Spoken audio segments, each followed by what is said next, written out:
ആദിയുടെ വിവാഹം കഴിഞ്ഞാലെങ്കിലും തുളസി മറ്റൊരു വിവാഹത്തിന് തയ്യാറാവുമെങ്കിൽ അങ്ങനെ ആവട്ടെ എന്ന് കരുതി മാത്രം. നീ ഫാമിലി സഹിതം നിശ്ചയത്തിന് വരണം. ആദി മോനെ അനുഗ്രഹിക്കണം. ഒരമ്മയുടെ സ്ഥാനം അവൻ നിനക്ക് തന്നിട്ടുണ്ടല്ലോ. അതുകൊണ്ട് ഞാൻ പ്രതീക്ഷിക്കും എന്റെ മകനെ അനുഗ്രഹിക്കാൻ അവന്റെ പ്രിയപ്പെട്ട അമ്മയായ നീ വരുമെന്ന്.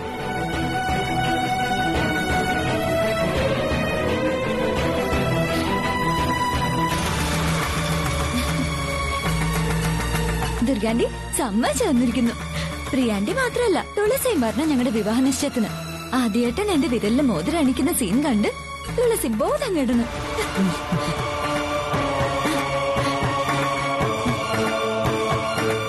ബോധം കെടും.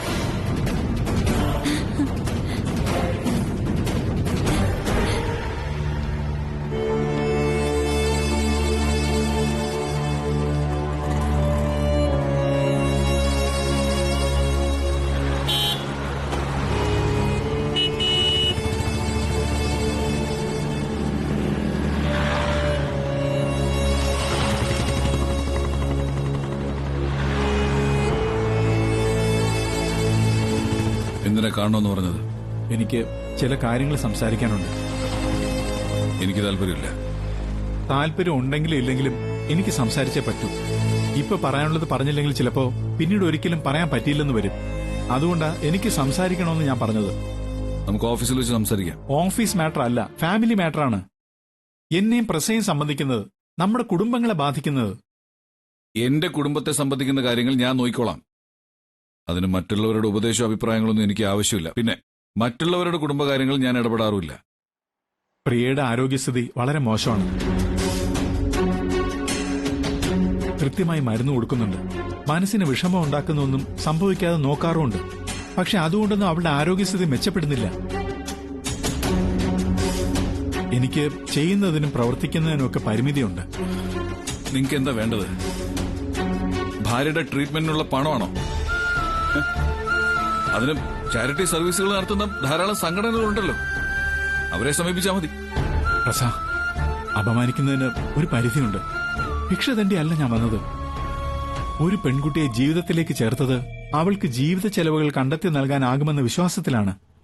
ഇതുവരെ അത് നടത്താനുമായിട്ടുണ്ട്. പിന്നെ എന്തിനാ എന്റെ പിന്നാലെ നടന്നിങ്ങനെ ശല്യം ചെയ്യുന്നത്? ഞങ്ങളുടെ ജീവിതവും ഞങ്ങളുടെ കുടുംബത്തിലെ സന്തോഷവും പ്രസയുടെ തീരുമാനത്തിനനുസരിച്ചാണ് എന്നതുകൊണ്ട്, അതുകൊണ്ട് മാത്രമാണ് ഞാനിങ്ങനെ വഴിയൊരുത്തും ഓഫീസിലുമൊക്കെ വന്ന് കാത്തു നിൽക്കുന്നത്. എനിക്ക് ആരുടെയും ജീവിതത്തിൽ സന്തോഷം ഉണ്ടാക്കി തരാനാവില്ല, സംതൃപ്തി ഉണ്ടാക്കി തരാനോ ആവില്ല. ഞാൻ ദിവ്യനൊന്നുമല്ല, ഒരു സാധാരണ മനുഷ്യനാ. എനിക്കും സങ്കടങ്ങളൊക്കെ ഉണ്ട്. അത് കാണാതെയും കേൾക്കാതെയും നിങ്ങളുടെ മാത്രം കാര്യങ്ങളായിട്ട് എന്നെ കാണാൻ വരേണ്ട കാര്യങ്ങളൊന്നുമില്ല.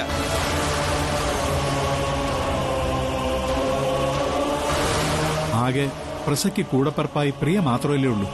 അവളുടെ ആരോഗ്യത്തിലും സന്തോഷത്തിലും ഒരു ശ്രദ്ധയും വേണ്ടെന്നാണോ? ഒരു കൂടപ്പറപ്പിനെ ഇങ്ങനെ ക്രൂരമായി ഉപേക്ഷിക്കാൻ എങ്ങനെ കഴിയുന്നു? എന്ത് തെറ്റാണ് പ്രിയ പ്രസയോട് ചെയ്തത്? മനസ്സ് നിറയെ സ്വപ്നങ്ങൾ നൽകിയിട്ട് പെട്ടെന്നൊരു ദിവസം എല്ലാം തകർത്തുകളാൻ മാത്രം എന്ത് തെറ്റാ ഞങ്ങൾ ചെയ്തത്? പ്രിയയുടെ ജീവൻ ആപത്തുണ്ടെന്ന് പ്രസയ്ക്കറിയാം. എന്നിട്ടും അവളോട് തെല്ലും കരുണ കാണിക്കാത്ത എന്തുകൊണ്ടാ? ഇതിനൊക്കെ എനിക്ക് ഉത്തരം കിട്ടിയേ പറ്റൂ. ഞാനിപ്പോ നിൽക്കുന്ന എന്റെ മേലുദ്യോഗസ്ഥനായ കൃഷ്ണപ്രസാദിന്റെ മുന്നിലല്ല, എന്റെ ഭാര്യയുടെ സഹോദരനും എനിക്ക് പിറക്കാതെ പോയ എന്റെ സഹോദരനെന്ന് ഞാൻ വിശ്വസിക്കുന്ന എന്റെ പ്രസയ്ക്ക് മുന്നിലാ. പറയേ, എന്താ പ്രിയയുടെ കാര്യത്തിൽ പ്രസയുടെ തീരുമാനം? ഇങ്ങനെ നീറി നീറി മരിച്ചോട്ടെ എന്നോ? ജയൻ, പ്രിയ എന്റെ സഹോദരിയാണ്. അവൾ എന്നെയും ഞാൻ അവളെയും സ്നേഹിച്ചിരുന്നു. അവൾക്ക് വേണ്ടി ഈ ലോകത്തിന്റെ ഏത് അറ്റം വരെ പോവാനും ഞാൻ തയ്യാറുമായിരുന്നു.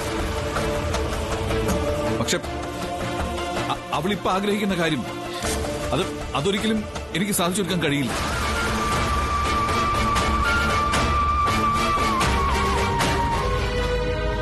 ആദ്യേ നിങ്ങളുടെ മകൾ തുളസിയെ കൊണ്ട് വിവാഹം കഴിപ്പിക്കണമെന്ന ആഗ്രഹം, അത് സാധിച്ചു തരാൻ എനിക്ക് കഴിയില്ല എന്ന്. അതിനുവേണ്ടി ഇനി ഒരു സെന്റിമെന്റ്സ് പറഞ്ഞ് എന്റെ അടുത്ത് വരികയും വേണ്ട. കേക്കണ്ട, ഇനി ഈ കാര്യത്തിലൊരു സംസാരം വേണ്ട. ആദ്യത്തിന്റെ വിവാഹ നിശ്ചയമാണ്. എന്നെയും എന്റെ കുടുംബത്തെയും വെറുതെ വിടുക. നിങ്ങളുടെ മകൾക്ക് പറ്റിയ ഒരു ആലോചന കണ്ടെത്തുക. അവൾക്ക് ഒരു നല്ല ജീവിതം ഉണ്ടാക്കി കൊടുക്കുക.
അമ്മ എന്തിനാ കരയുന്നത്?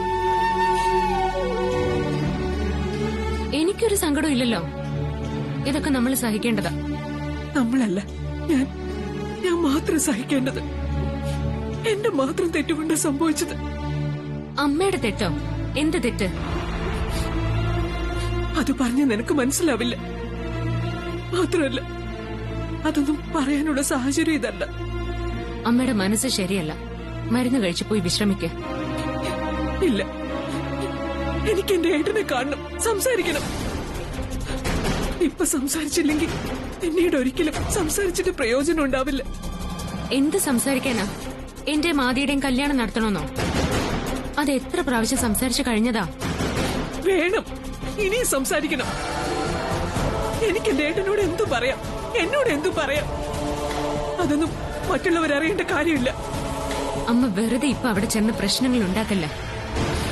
പ്രശ്നങ്ങൾ ഉണ്ടാക്കാനല്ല, പരിഹരിക്കാനാ ഞാൻ പോകുന്നത്. പിന്നെ എനിക്കും ചില കടമകളൊക്കെ ഉണ്ട്. ഒരമ്മ എന്ന നിലയിലുള്ള കടമ. ഞാൻ എന്റെ മനസ്സിലുള്ളത് പുറത്തറിയിക്കാതെ കൊണ്ട് നടന്നിട്ട് കാര്യമില്ല. ഇപ്പൊ പറഞ്ഞില്ലെങ്കിൽ നാളെ ആദ്യം എന്നെ കുറ്റപ്പെടുത്തുക എന്റെ ആദ്യമോനായിരിക്കും. ആദ്യം അവൻ എന്ത് പറഞ്ഞ അമ്മയെ കുറ്റപ്പെടുത്താണ്?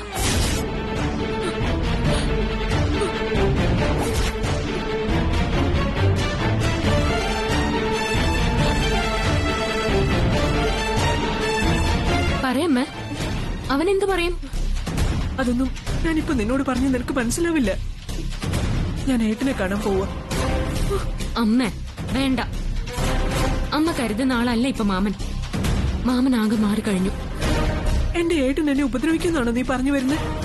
അങ്ങനെയാണെങ്കിൽ അങ്ങനെ ആയിക്കോട്ടെ. അതിനുള്ള എല്ലാ അവകാശവും എന്റെ ഏട്ടനുണ്ട്. പക്ഷെ ഞാൻ പോകും, പറയാനുള്ളത് പറയും. എന്നെ കൊല്ലുന്നെങ്കിൽ കൊന്നോട്ടെ. അമ്മ വേണ്ട. അമ്മയ്ക്ക് വയ്യാത്തതാ, അത് ഓർമ്മ വേണം. കുറച്ചു നാളുകൂടി എനിക്കും അച്ഛനും അമ്മയുടെ കൂടെ ജീവിക്കണമെന്നുണ്ട്. എന്ത് ജീവിതം ഇത്? നീറി പുകഞ്ഞ് ഒന്നും പറയാനും പ്രവർത്തിക്കാനും കഴിയാതെ ആരുടെയൊക്കെ തന്ത്രങ്ങൾക്ക് പകപോക്കലിനും മാത്രം വിധിക്കപ്പെട്ട് എത്ര നാൾ എങ്ങനെ കഴിയേണ്ടത്? മടുത്തു, ഇനിയില്ല. എത്രയും വേഗം എനിക്കൊരു തീരുമാനം ഉണ്ടാക്കണം. എന്ത് തീരുമാനം? ആദ്യയുടെയും നിന്റെ വിവാഹം അത് നടക്കണമെന്ന് ഞാൻ ഏട്ടനോട് ആവശ്യപ്പെടും. നടത്താൻ ഏട്ടൻ തയ്യാറല്ലെങ്കിൽ ആദ്യം ഞാൻ വിളിച്ചിറക്കിക്കൊണ്ടുവരും. അമ്മ പറയുന്നതൊന്നും അത്ര ഈസി ആയിട്ടുള്ള കാര്യങ്ങളല്ല. ഈ പ്രിയ അത് നടത്തും. വെറും വാക്കല്ല, സത്യം. ആർക്കും നിഷേധിക്കാനാവില്ല എന്റെ ഈ തീരുമാനം. സമ്മതിക്കില്ല ഞാൻ. അമ്മ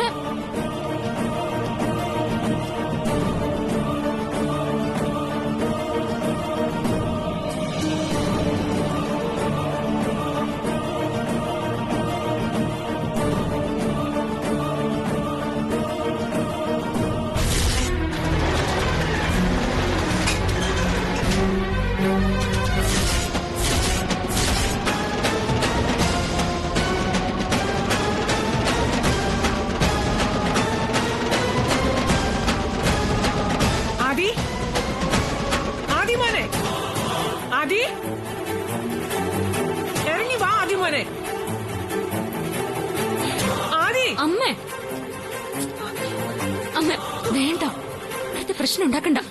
നീ ഇതിൽ ഇടപെടരുത്. എന്നെ തടയാനും നോക്കണ്ട. ആദി, ആദി മോനെ, ആദി മോനെ, ആദി നീ എന്റെ ഒപ്പം വാ. എത്ര കാലാന്ന് വിചാരിച്ച ഈ നരകത്തിൽ കിടന്ന് കഷ്ടപ്പെടുന്നത്? എന്തിനൊരു പരിധിയില്ലേ? ഞാൻ എന്റെ ഏട്ടനെ ഇത്രയും നാൾ വിശ്വസിച്ചു. പക്ഷെ ഇനി വയ്യ. നീ വാ, നിന്റെ കല്യാണം ഞാൻ നടത്തി തരും. വാ അമ്മേ, വാ. നിങ്ങൾ രണ്ടുപേരും എത്ര നാളായി കാത്തിരിക്കുന്നതാ. നിങ്ങൾ പ്രായപൂർത്തിയായവരാ. എല്ലാ നിയമങ്ങളും നിങ്ങൾക്ക് അനുകൂലോ. ആരും നിങ്ങളെ തടയില്ല. വാ, വന്നേ. ആന്റി കൈവിട. ആന്റി എന്താ ഇത്? ഇങ്ങനൊന്നും ചെയ്യരുത്. അമ്മ എന്തേ കാണിക്കുന്നേ? നിന്നോട് മിണ്ടരുതെന്ന് ഞാൻ പറഞ്ഞില്ലേ? മാറി നിൽക്കാം അങ്ങോട്ട്. Aunty aunty കൈവിട. ആന്റി മോനെ, ആദി വീണ്ടും വിചാരം ഇല്ലാതെ ചെയ്യുന്നതല്ലടാ ഇത്. വേറെ വഴിയില്ലാത്തത് കൊണ്ടാ. ആന്റി നിന്റെ ഇവളുടെയും ഭാവിക്ക് വേണ്ടി എനിക്കിത് ചെയ്തേ പറ്റൂ. വാ. ആന്റി ഇങ്ങനെയൊക്കെ ചെയ്താലുള്ള ഭവിഷ്യത്ത് എന്താണെന്നറിയോ? എന്തുണ്ടാകാൻ? വിട ആന്റി. എനിക്കാരും പേടിയില്ല. അല്ലെങ്കിൽ തന്നെ ഇത്രയും നാളും പേടിയും ബഹുമാനവും ഒക്കെ കാണിച്ചിട്ട് തിരിച്ചു കിട്ടിയതെന്താ? ധൈര്യം കാണിക്കാൻ മടി കാണിച്ച സ്വന്തം ജീവിതം നഷ്ടപ്പെടുന്നത്. നമ്മളെ ഉപദേശിക്കുന്നവർക്കും തടസ്സം നിൽക്കുന്നവർക്കും ഒന്നും നഷ്ടപ്പെടാനില്ല. അവരൊക്കെ ജീവിതം തുടങ്ങിയിട്ട് വർഷങ്ങളായവരാ. പക്ഷെ നിങ്ങൾ അങ്ങനെയല്ല. ആന്റി അച്ഛനിതൊന്നും ഇഷ്ടാവില്ല. അത് ഞാൻ നോക്കിക്കോളാം. നീ എന്റെ ഒപ്പം വന്നാ മതി.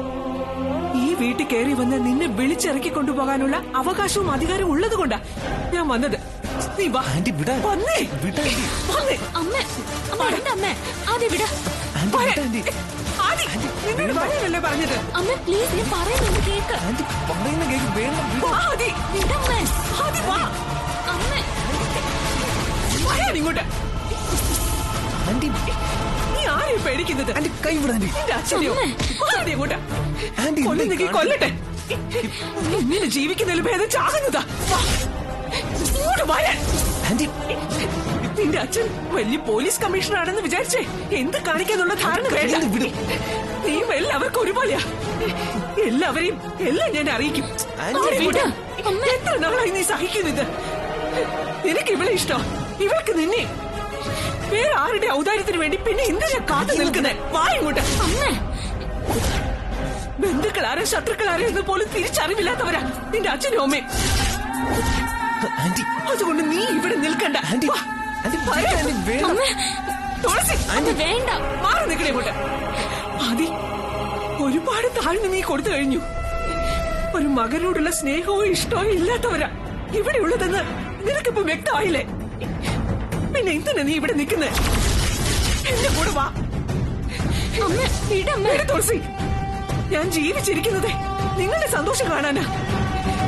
നിങ്ങൾക്കൊരു ജീവിതം ഉണ്ടാക്കി തന്നതിന്റെ പേരിൽ എന്റെ ജീവൻ നഷ്ടപ്പെട്ടാലും എനിക്കൊരു കുഴപ്പമില്ല. ആന്റി എന്റെ ആത്മാവ് സന്തോഷത്തോടെ നിങ്ങൾ സുഖമായിട്ട് ജീവിക്കുന്നത് കാണും.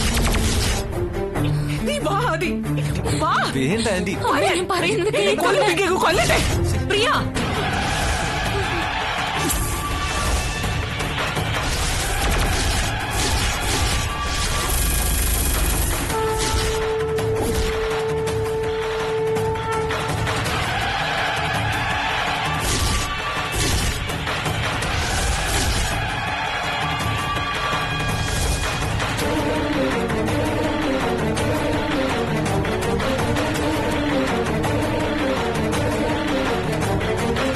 അവന്റെ കൈവിട്.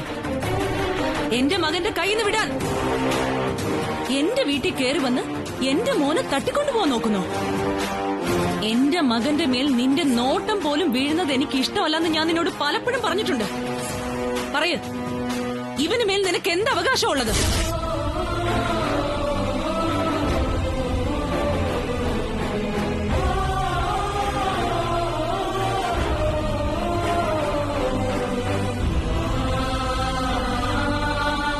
നീ പ്രസവിച്ചതാണോ ഇവനെ?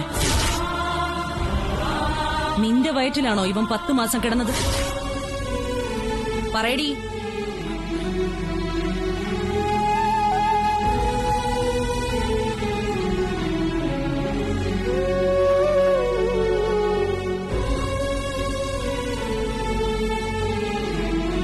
എന്താ മിണ്ടാതെ നിൽക്കുന്നേ? നിന്റെ നാവിറങ്ങിപ്പോയോ? ഇത്രയും നേരം നീ ഒരുപാട് പറഞ്ഞല്ലോ. എന്ത് അവകാശമാ ഇവനെ കൊണ്ടുപോവാൻ നിനക്കുള്ളത്? നീ ഇവനെ പ്രസവിച്ചതാണെങ്കിൽ നീ കൊണ്ടുപോയിക്കോ. ഈ ദുർഗയ്ക്ക് ആരുടെ ഔദാര്യം വേണ്ട. പറയ, നിന്റെ മകനാണോ ഇവൻ?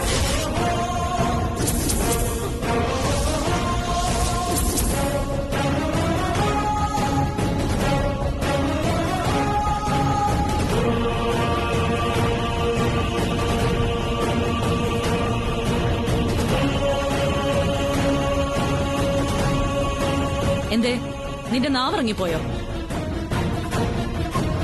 എനിക്ക് ആൺകുഞ്ഞുണ്ടായപ്പോ നിന്റെ നെഞ്ച് കത്തിയത് എനിക്കറിയാം. അന്ന് മുതൽ നിനക്ക് എന്നോട് കലിയായി. എന്നെ ഒറ്റപ്പെടുത്താനും എന്റെ മകനെ സ്വന്തമാക്കാനും നീ അന്നു മുതൽക്കേ ശ്രമിക്കുന്നതാ. ഇത്രയും വർഷവും നീ അതിന് ശ്രമിച്ചിട്ടും നിനക്കതിന് കഴിഞ്ഞില്ല. കാരണം എന്താണെന്ന് നിനക്കറിയോ? ഇവൻ എന്റെ മോനാ. ഞാൻ പ്രസവിച്ച മകൻ. എന്നെ വിട്ട് ഇവൻ എങ്ങോട്ടും പോവില്ല. എന്റെ രക്തമാ ഇവന്റെ ശരീരത്തിലുള്ളത്. നീ എത്ര ശ്രമിച്ചാലും സ്വന്തം അമ്മയിൽ നിന്ന് ഇവനെ പറിച്ചെടുക്കാൻ നിനക്കെന്നല്ല ഈ ലോകത്തൊരു ശക്തിക്കും കഴിയില്ല. ഇനി അതല്ല, ഇവനെ എങ്ങനെയും സ്വന്തമാക്കണമെന്നാണെങ്കിൽ ആദ്യമേ നീ എന്നെ കൊല്ലണം. എന്റെ ശവത്തിൽ ചവിട്ടി നിന്നിട്ട് നിനക്കിവനെ കൊണ്ടുപോവാ. അമ്മേ, എന്റെ വീട്ടിൽ എന്റെ മകന്റെ ഭാര്യയായി ഈ ജന്മത്ത് ഇവളെ ഞാൻ കയറ്റില്ല. അത് നിനക്കറിയാം. അതുകൊണ്ടല്ലേ ഇവനെ നീ ഇപ്പൊ വിളിച്ചിറക്കി കൊണ്ടുപോകാൻ നോക്കുന്നത്? പറയാനാണെങ്കിൽ ഒരുപാടുണ്ട് എനിക്ക്.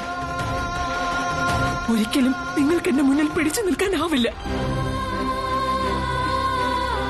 ഞാനത് പറയാത്തത് എന്റെ മനസാക്ഷിക്ക് മുന്നിൽ എനിക്ക് തെറ്റുകാരിയാവാൻ കഴിയാത്തത് കൊണ്ടാ.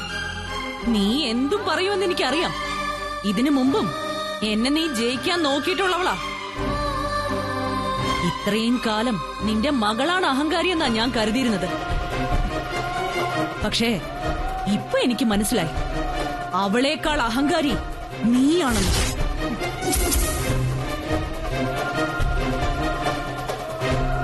ഇവരുടെ കല്യാണം തടയാൻ നിങ്ങൾക്കൊരു അവകാശമില്ല. അവകാശമില്ലെന്ന് നീ പറഞ്ഞാ മതിയോ? ഇവനെ വല വീശി പിടിക്കാൻ നോക്കി. അതിന് നീയും സപ്പോർട്ടായിരുന്നു. ഇവനാണെങ്കി നിന്റെ മോളുടെയും സ്നേഹം കാണിക്കല് സത്യമാണെന്ന് കരുതി. ഇപ്പൊ ഇവന് മനസ്സിലായി കാണും നിന്റെ സ്വഭാവം. തട്ടിക്കൊണ്ടുപോയി കല്യാണം നടത്താൻ നാണമില്ലേ നിനക്ക്? ഇതിലും ഭേദം പോയി തൂങ്ങിച്ചാവുന്നതാ.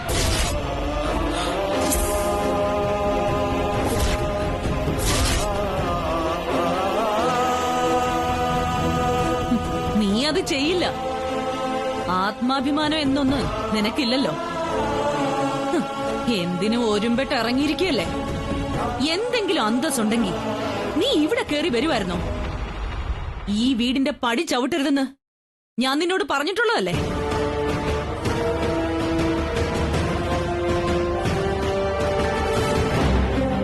നാണവും മാനവും ഇല്ലാതെ വീണ്ടും വന്നിരിക്കുന്നു.